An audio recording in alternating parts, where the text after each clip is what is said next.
গত 5 দিন ধরে মিরপুরের শেরেবাংলা জাতীয় ক্রিকেট স্টেডিয়ামে চ্যাম্পিয়ন্স ট্রফির জন্য অনুশীলন করেছিল বাংলাদেশ ক্রিকেট দল। গতকাল রাতেই বাংলাদেশ ক্রিকেট দল উড়াল দিয়েছে দুবাইয়ের উদ্দেশ্যে। এর মধ্যেই সন্ধ্যায় সংবাদ বিজ্ঞপ্তিতে জাতীয় দলের সহ অধিনায়ক হিসেবে মেহেদী হাসান মিরাজের নাম ঘোষণা করেছে বাংলাদেশ ক্রিকেট বোর্ড বিসিবি।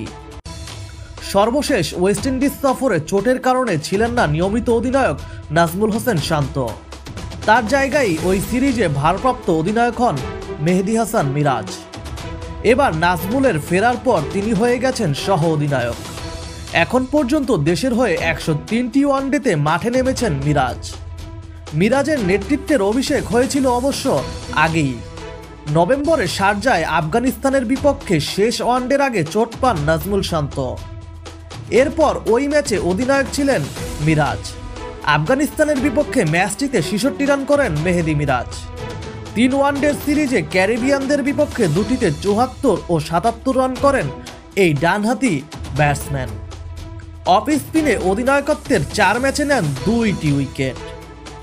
একই সংবাদ বিজ্ঞপ্তিতে বিসিবি জানিয়েছে দুবাইয়ের বাংলাদেশের সঙ্গে অনুশীলন করবেন হাসান মাহমুদ ও সৈয়দ খালেদ আহমেদ।